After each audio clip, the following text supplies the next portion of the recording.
Hello, folks. Welcome. We're going to give folks a couple of minutes to join and connect in, and then we'll get started.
So we've got a fair number of people that have joined at this point in time, and I suspect more will join later, but want to get started on this. So welcome, everyone, to this presentation on how to unlock actionable insights from your forms.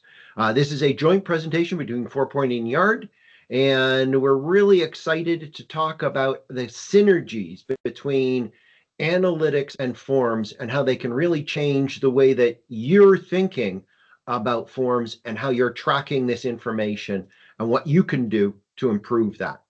This session is being recorded. It will be recorded for future use. If you do not want to participate in the live session, I ask you to drop now. You will still be able to get the recording in future, and the recording will be posted on YouTube, so you will be able to share it with others inside your organization. If you have any questions, okay, about the recording and about how we use it, please contact us at marketing@4point.com. With that, a little bit of an introduction on who are your presenters today. So first, I'm one of your presenters. I'm Eric Stevens. I'm the Vice President of Strategic Engagement with 4Point. Been with 4Point 8 years. I am one of the founding architects of digital forms. Yes, you can blame me for some of the things that it does. But no, you can't for some others. We'll figure those out later.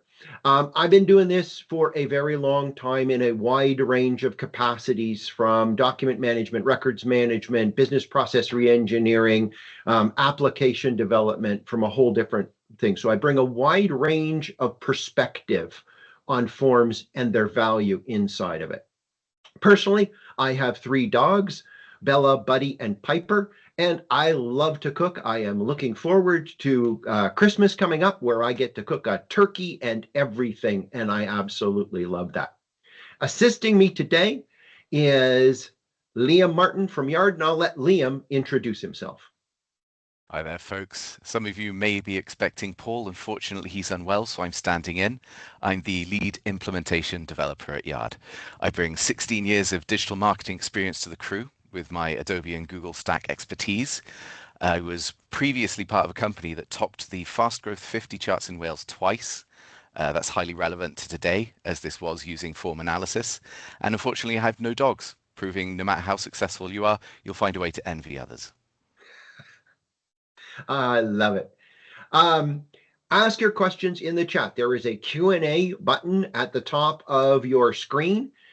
Please ask any questions that you have during the presentation. At the end, we're going to leave a little bit of time to answer any questions that you've got. The questions can be wide-ranging, so please use that Q&A pod to ask any of your questions. Quick overview of the agenda. We covered the introductions. What we want to talk about then is a little bit of background on 4Point, a little bit of background on Yard, and then I want to talk about the current form challenges and form evolution. And then I'm going to hand it over to Liam, and Liam's going to talk about the analytics gap and how Yard is approached, analytics and forms. And then we're going to bring that together, close it out, and answer any questions that you might have. So jumping right into it, 4Point. 4Point is an Adobe solution partner with a specialization in Adobe Experience Manager forms. We are experts in forms. We've deployed forms in a wide range of areas in the US, in Canada, in the UK, done some work in Europe, all of those different areas. And all of it is focused around data capture and data presentation and how organizations use their forms. Been in business 23 years, and a lot of our people have real depth of experience with 4Point, but also in the forms industry. A lot of our folks come out of other organizations that focused on forms or forms related activities. So we're experts at forms. Liam, I'll let you introduce Yard. Yes, of course. So, Yard Digital, we're now proudly part of Koios. We've spent over 19 years delivering high-impact data and digital solutions with hundreds of successful implementations across the Adobe ecosystem. We've built what we hope is a reputation for depth, reliability, and genuine technical excellence. So everything we do is rooted in bringing meaningful, measurable value to our clients. We leverage our experience, insight, and analytical edge to unlock opportunities and deliver clarity in increasingly complex digital environments. We do have a huge team. It's 110 plus specialists with Adobe platform experts, data engineers, data scientists. We combine our hands-on implementation experience with a strong culture of innovation. So we're continually developing new internal tools, exploring emerging techniques, and pushing those boundaries in exciting ways. And that's something I'm personally proud to be part of. Thanks, Eric. No problem. So let's talk about forms and analytics, and I'm going to move into some of the challenges we're talking about in the forms environment. So one of the things that we want with forms and analytics is we want seamless integration to enable and empower organizations to make data-driven decisions and enhance the user experience.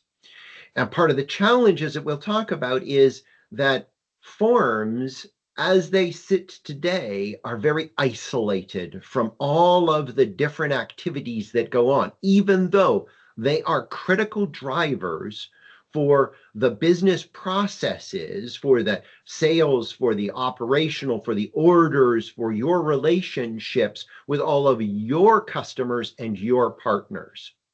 And what we want to do is focus on getting you real-time insights into what the forms are actually doing, so that we can allow you to modernize the system and allow you to really learn from what's happening on it. And through this presentation, we're going to talk about how we can link those two things together to change your perspective on how you are capturing, presenting, and moving data through your organization.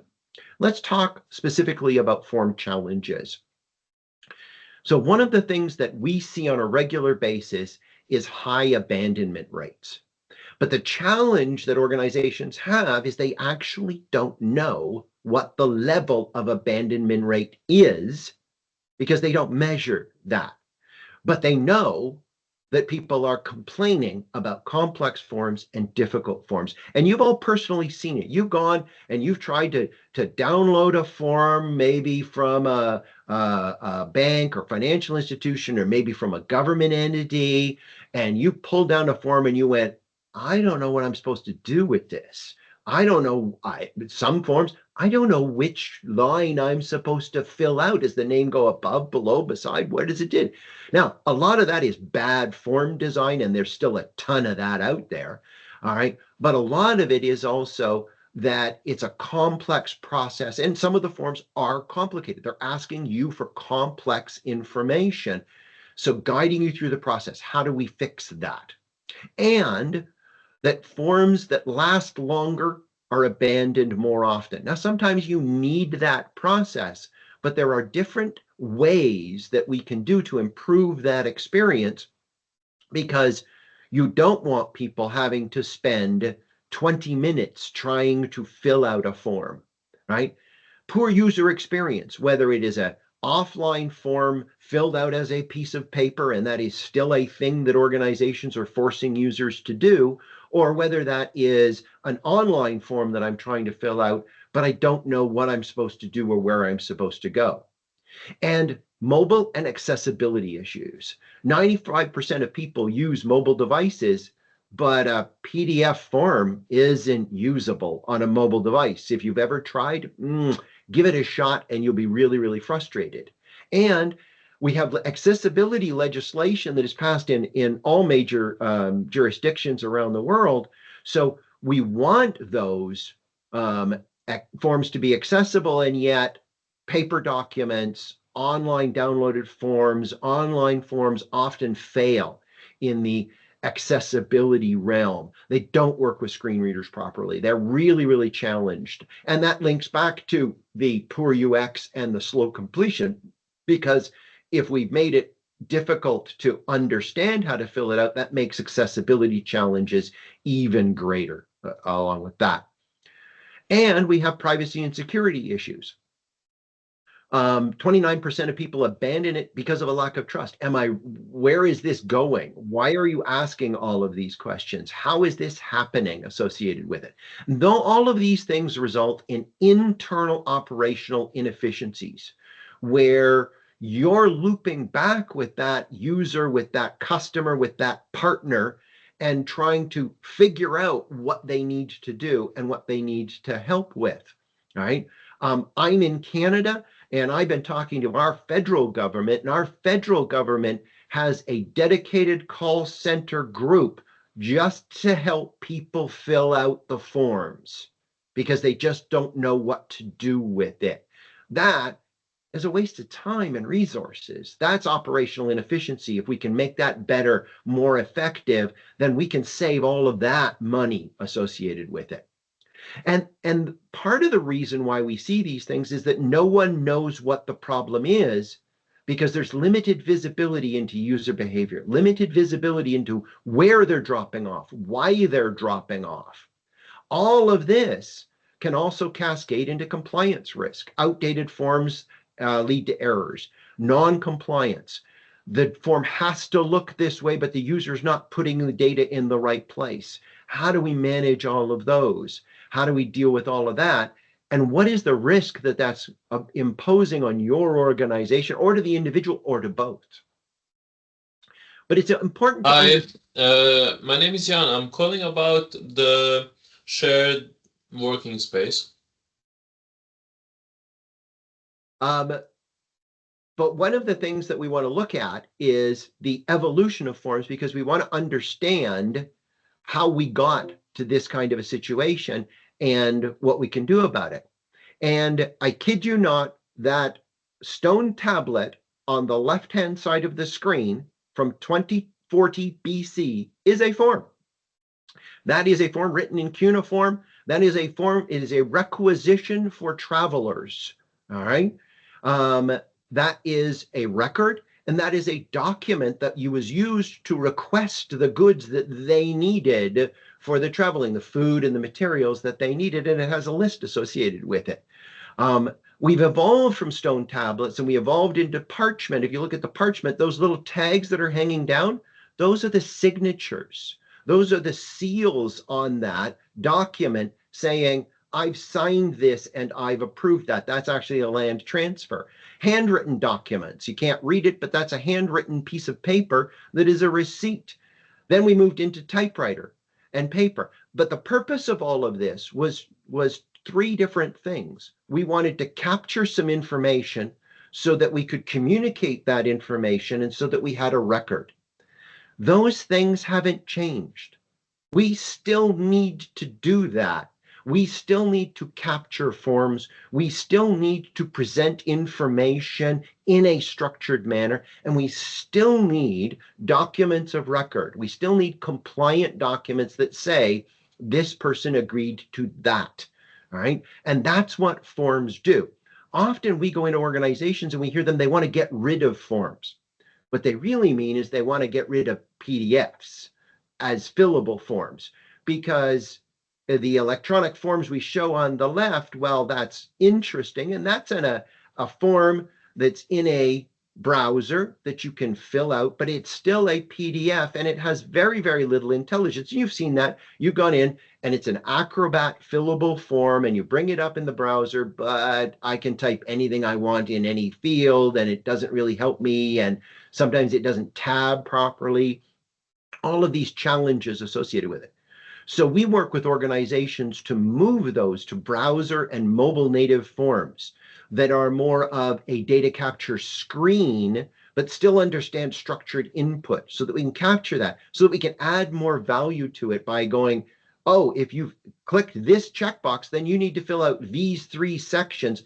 I'm not going to show you the other sections, even though they're going to appear on the compliant document because they have to. But it said, if you have selected this item, these are the sections you need to fill out. We can automate that. We make that easier. Now we take a complex form and we simplify it down by guiding the person through that process. And we've recently introduced the capability of voice forms, the ability for the form to ask you questions about how you fill out that information. I'm hoping people can still hear me. Yes. Eric, not a problem.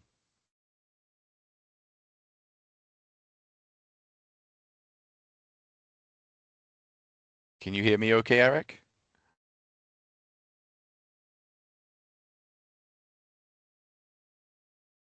Oh dear, seems to have paused. Literally team. Okay.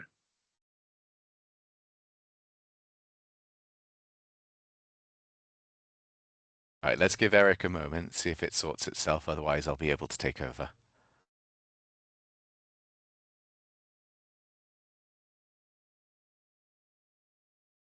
Looks like we might be running into some minor technical issues, if you just bear with us.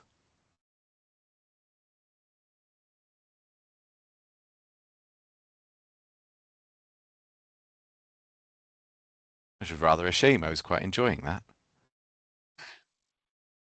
Let's give him a minute. Of course, no worries.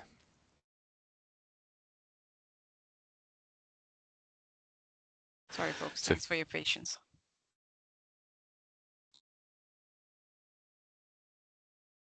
This might be a good opportunity for you guys to think up some great questions for the end. Hello. He's back I again. am back on my phone. Can folks hear me? Aisha, Liam, can you hear me? Yes. Yes. We can. Okay. Yes.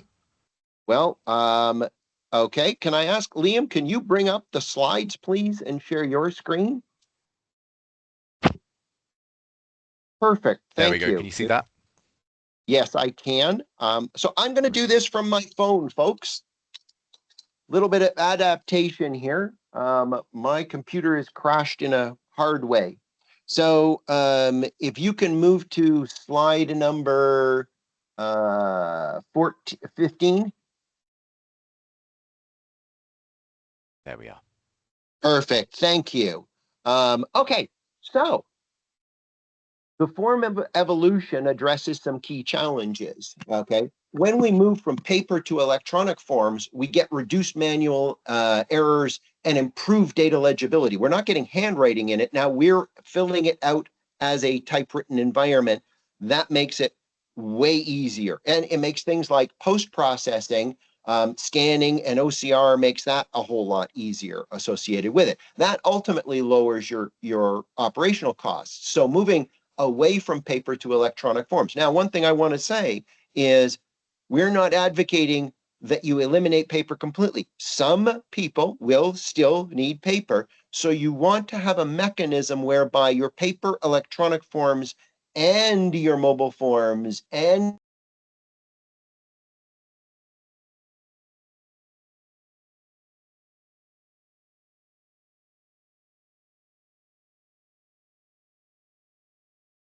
Sorry, Eric, we seem to have lost you again.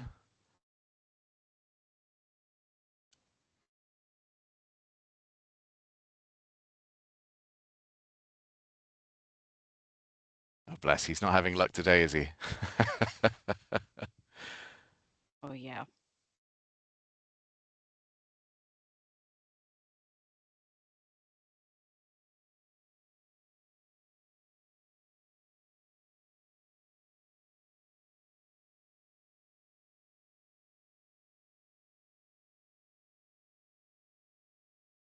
There you go, folks. If you bear with us for a moment, we'll just see if Eric returns.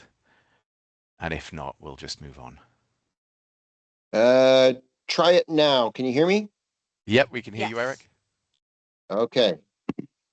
All right. It's a fun day. So now one of the things that we want to shift to is browser-based and mobile forms. People are filling out forms or wanting to fill out forms on their mobile devices on the browser. That increases accessibility, that reduces abandonment, and it shifts from a post-processing scanning of the documents to get the data into, I have the data. I have the data because I'm in a browser. So now I can do more with the data. And one of the things you can imagine is the ability of using things like digital signatures. Now I can fill out the form, produce a compliant PDF, and email it to the user for a digital signature, return it back into the organization, a complete closed loop. And we saw a lot of organizations start doing those kinds of things when we went through COVID and being in person was more of a challenge, so that they automated that full loop across that. And that is an entirely viable scenario associated with it. But the real evolution we want to get to is personalized experiences that guide users through the complex form filling process, that improve accessibility for users with disabilities or language barriers. Imagine a voice-based conversation that you can have with a form where it is in your native language, even though the form is an English form. Doesn't matter. You can talk to it in Spanish or Mandarin and still get the form filled out properly. And that's the kind of thing that we can do as we evolve all of those. That reduces completion times, makes it easier, makes everyone happier to go through that process, right? That's the core evolution that we see in it.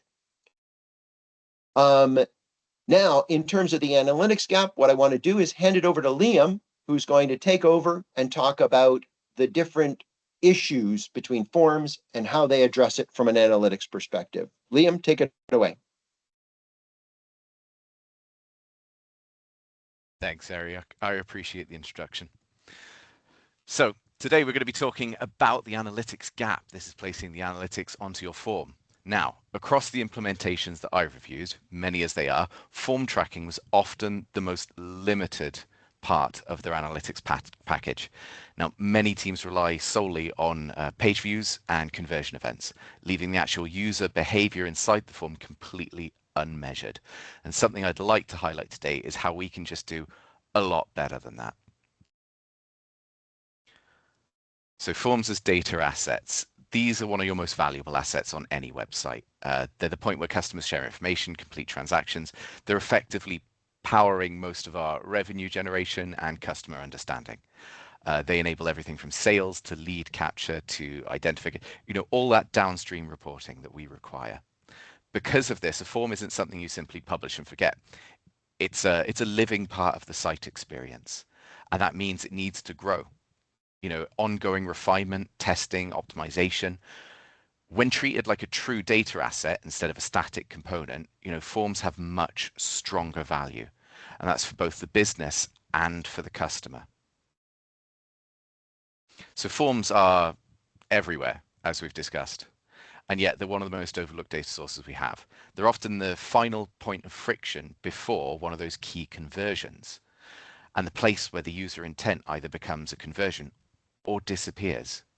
The issue is that smart data collection on forms needs to be thorough and genuinely useful, that many implementations skip past this in favor of just those page level metrics. It's a huge missed opportunity. So the goal is always the same. We want to maximize the form success, primarily by improving completion rate. And to do that, we need to understand what's happening inside the form, not just around the form. So here you can see a workflow for kind of a classical analytics package. We've got the major events that would be the page views, the product views, add to basket, all the way through to your conversions, which of course is the money maker. They're the critical ones. But what we're missing here is kind of the meat of it. This is bare bones. What you actually need is form tracking in the middle. This is where we take all of those user actions, such as filling in their name, email, etc., and make those key events in their own right. So they can explain why someone converts or bounces. Without tracking these interactions, we miss crucial behavioral signals that tell us where the friction exists, or even where, potentially opportunities lie. So with this, we accept that core journey events aren't enough. We do need that more advanced tracking and enhanced data. So we introduce field level tracking. So that is with kind of timings, form characteristics. We identify what each form contains, how those fields behave, and then how they compare to each other, and then benchmark that performance to see if we can see where customers are struggling. And if you want kind of the best in class analytics implementation, it should always include this kind of form tracking. You can't really get away without it, because it unlocks the insight that you simply can't get from the base level stats alone. You do need a thorough approach to this. So the technical requirements, I'm afraid this is always the duller part, but as a developer, I'm so invested. We take under the hood, we take the JavaScript listeners, things like focus, blur, input, change. A lot of this can be done in modern browsers really easily. There's lots of actions that previously, 10, 15 years ago could have been difficult. Now we can even track things like inattention, exit intent. All of these can be found within native APIs in the browser, making the actual implementation a lot stronger, a lot more reliable than you might believe. So when we talk about behavioral impulses, this used to be kind of a manifestation of, well, the mouse moved away for a little while. Nowadays, we actually have a much stronger technical base for these, a really nice foundation for kind of deep reporting and consistent and reliable insights. Whereas previously, it was definitely a bit more kind of voodoo, getting out your dowsing stick. With form starts and completions, I guess you start at the beginning. It might seem obvious, but you'd be surprised how often it's missed. So with tracking form starts, we can tell when a user genuinely starts interacting with the form. Now, whatever format your form might take, you can't always guarantee that a user actually starts at number one. As ridiculous as that might sound, those of us involved with user experience design and implementation will know users will always surprise you by doing something nuts. The best way to approach this is to make no assumptions. You're always in dangerous territory when it comes to users and user experience. So start from well-grounded basics. Accept that people are crazy and you'll miss it in the Q&A phase. And the same goes for form completion then. There's a technical aspect to that which requires some genuine engineering. It's a serious challenge. Do we fire as soon as the button's clicked? Or is there a potential that doesn't actually go through? It's not reflected on the back end. Is there a thank you page afterwards? Do we carry data over from there? There's a lot of crucial questions to ask just from the outset. And that's kind of where our consulting comes in to assist with that. Then obviously from the very meat and potatoes approach, we've got your form starts, your form completions. We're looking for conversion rates. So this is obviously the critical metric. So once we've made sure we've engineered these events to be strong and reliable, we're then looking at measuring the real completion rates and revealing whether the form is healthy or whether it's quietly leaking conversions. Now, because this is all tied to revenue, doubtlessly you've all been very hot on trying to look at the bounce rates in here, but it's not ever quite as simple as start and complete. Because as we've mentioned, there's some nuance to the journey there. There's a lot of fields, there's a lot of asks of the user. And remember, when we're asking our user to do something, we need to have that promise of value in return. Otherwise, the user's not going to do it. And that's really what a lot of this is. It's looking at the value of the form. They're going to provide us with something. What do we provide them? And let's ensure that we're providing it well. And I promise you, you follow simple tenets like that, you'll see these conversion rates fly up. So one of these approaches that helps us diversify our approach to analytics is looking at form characteristics. So, of course, some forms are just easy. They're simple. Logins will always be the simplest. It's username and password. I've got a great anecdote on that I will share later. But where forms have like a shared purpose and you've got variations across maybe your domains or brands, I'm sure some of you even have multiple login pages. What we do there is we work on classification. So where you have similar forms, you should have similar reporting. The idea being you need to be able to compare holistically across all of your forms for performance. You know, it is comparing apples to apples. If one login page does really well, why isn't the other one doing the same with the same design? Now, audiences can often change, and often we'll see interrelated issues that are easier to spot with this approach across these multiple audiences. But this is just one of the many approaches that we can employ. The other is this relatively newer to me concept of looking at the fields themselves, where we categorize them by things like field type. So this is where we can look at, we've got a list here with button, text, drop down. The one that gets me is date pickers. Now, I'm sure some in the audience today will have had this, where you have a date picker for your birthday, and you sit there and you have to scroll for the year, and that pain point, good Lord, I will boycott your business if you make me scroll 3 pages to find out where I was born, because nothing makes me feel older. Little things like this might seem obvious, and yet I still encounter that one pretty much all the time. You know, field categorization lets us identify these kinds of systemic issues. All right.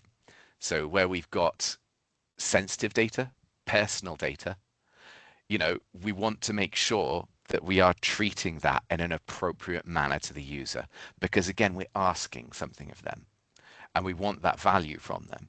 Let's be sensitive towards their needs. Now, for many of these pain points, and I know, again, you guys in the audience will agree, you've probably inherited a form, maybe from a predecessor. And so it's sort of like a technical debt. Maybe there were 3 options on the drop down. In your era has expanded to 20.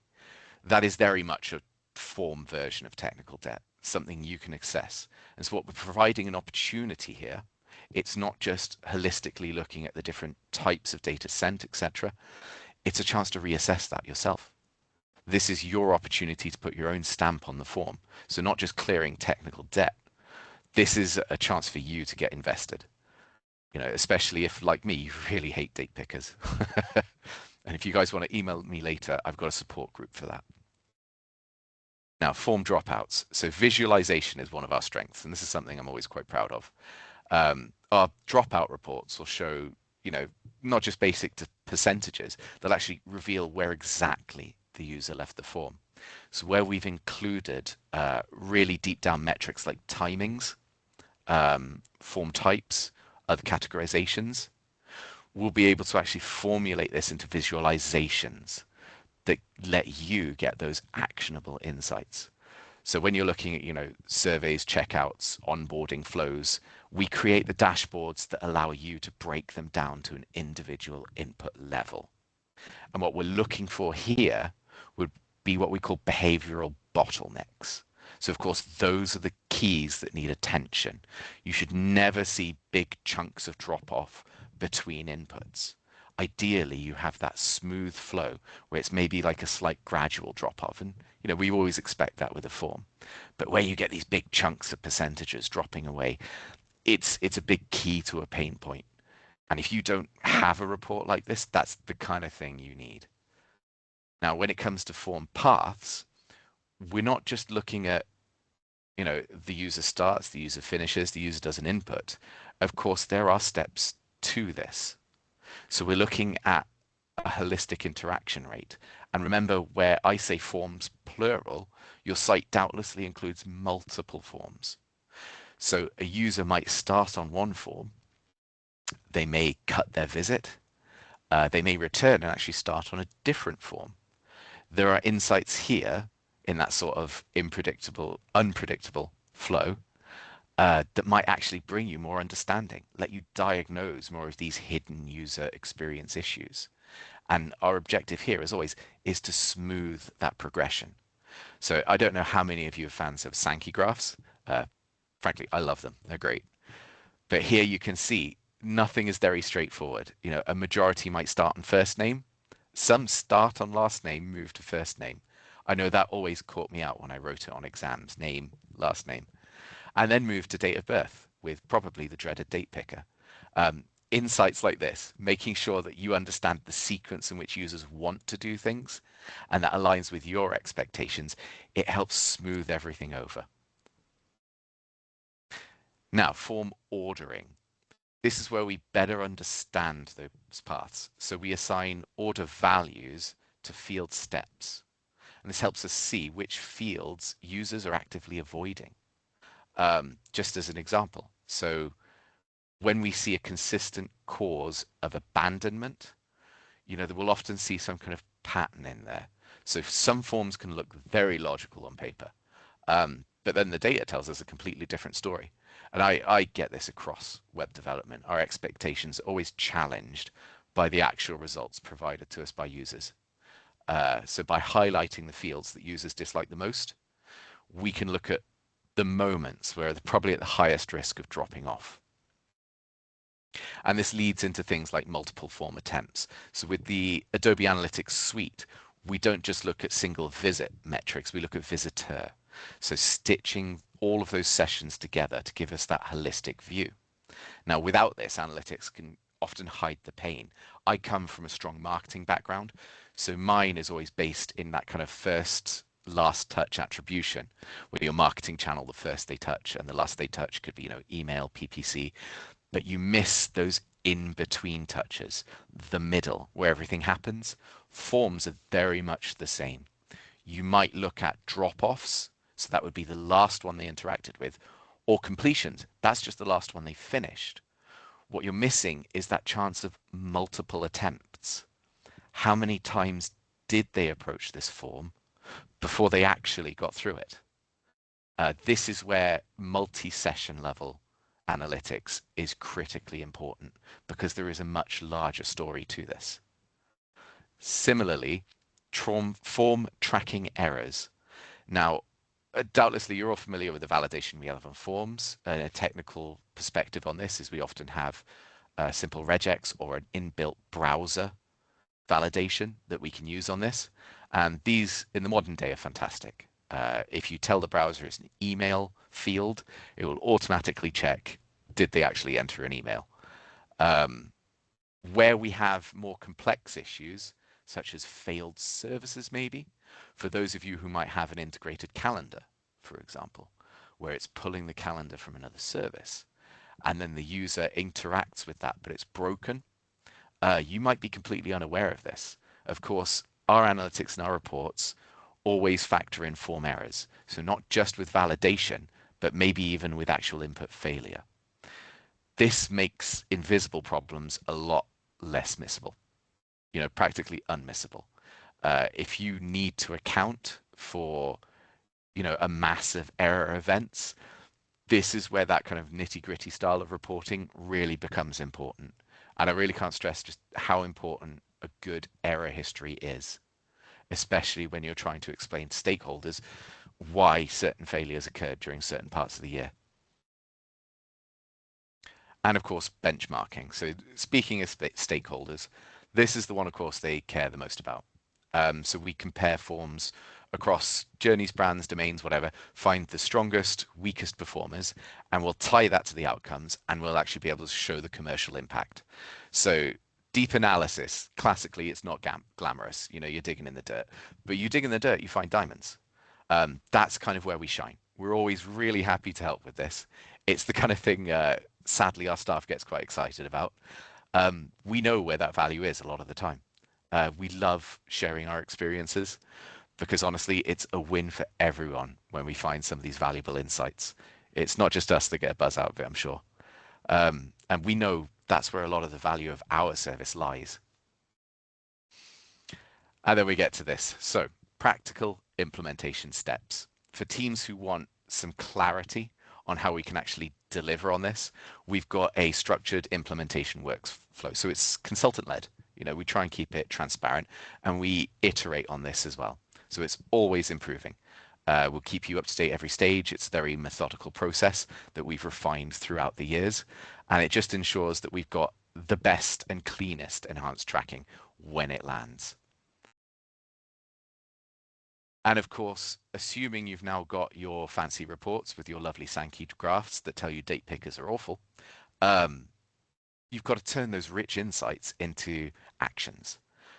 This again is where experience becomes really valuable. So you sell it to the stakeholders, you've got a 12% uplift sitting behind what I hope are two simple fixes. It might be a quick reordering or a simplification of your steps. Sometimes a more significant redesign, but in that respect, again, experience helps a lot, especially with smoothing with the process. I'm sure Eric will agree. You know, me personally, I stand behind the idea of shortest path to conversion always wins. As much as we want data, how critical is it? You know, how much shorter can we make it? It's always frustrating as well when you can see these little errors or issues in the form, but you can't prove it. That's where we step in. We always come in, we help you figure it out and help you get the most out of your forms.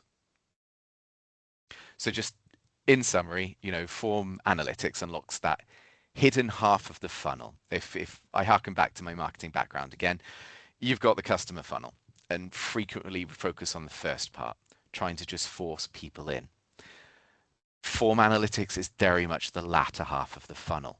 You've paid probably a lot of money in your marketing budget to get the users onto the site.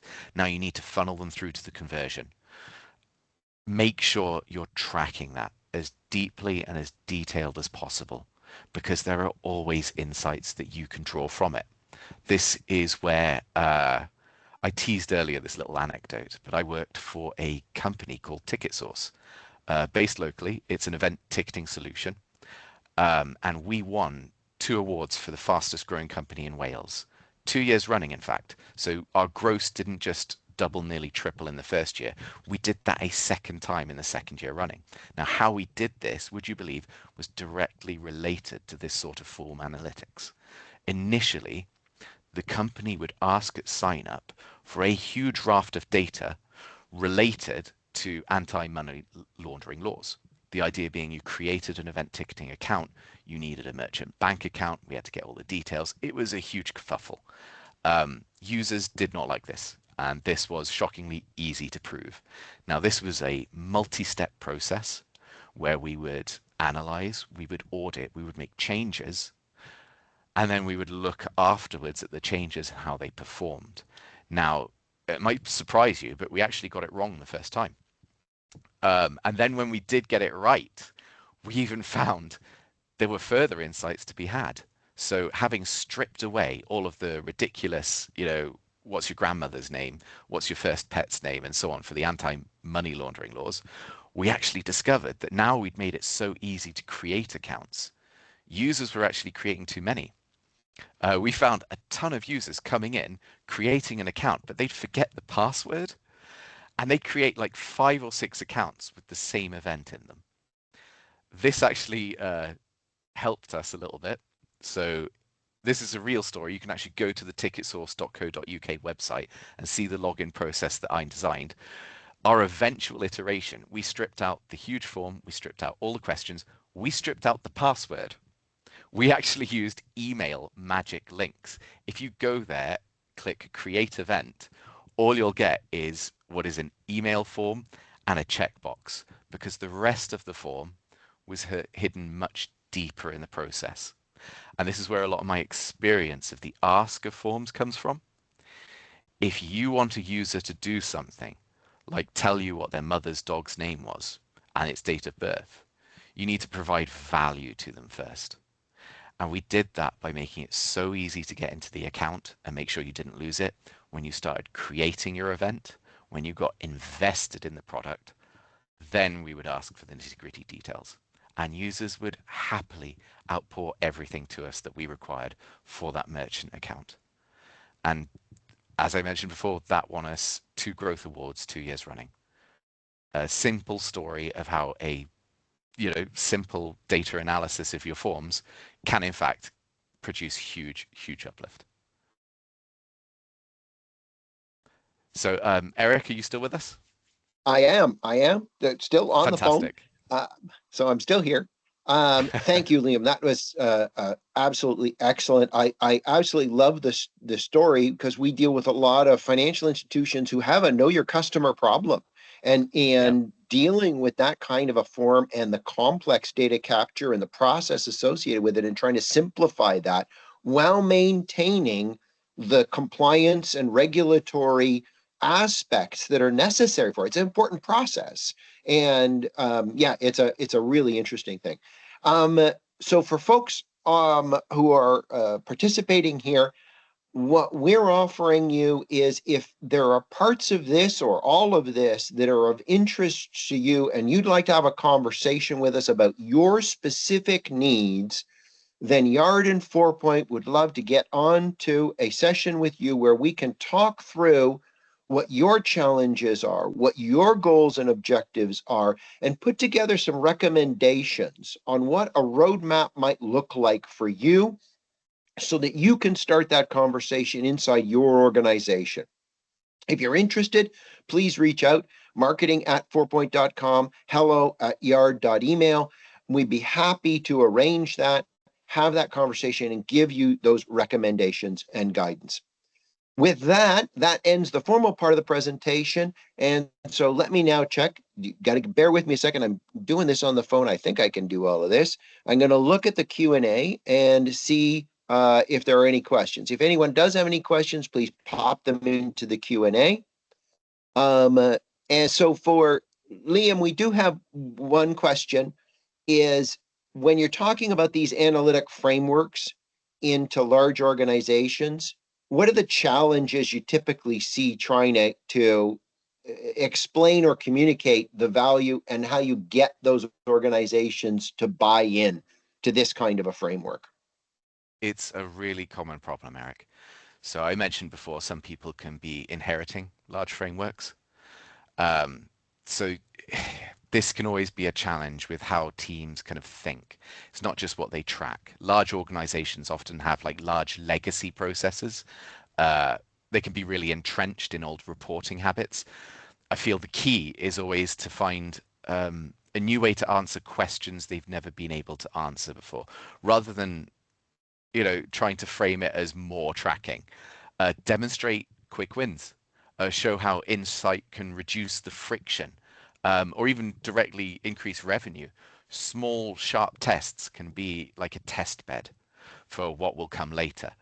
And then, of course, adoption always grows fastest when you see us actually starting to achieve those early initial goals.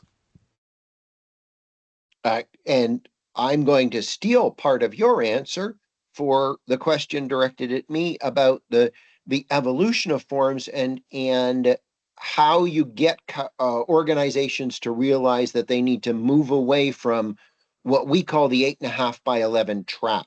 And the question is how do I get the organization to stop using the PDF, the fillable PDF forms? And your framework answer there is a great one. It's the start small. Often we go into organizations and they say, okay, well, this is my most complex form and I want to start with that one. And we're like, whoa, hold on. That most complex form affects 15 other downstream business applications. It has regulatory compliance. The IRS is involved. No, we don't want to touch that. Let's go take some simple forms. As you said, demonstrate value associated with this. Show how even that simple form can then be done online, mobile, or voice enabled. How do we add those kinds of capabilities in to allow people to see the value of it?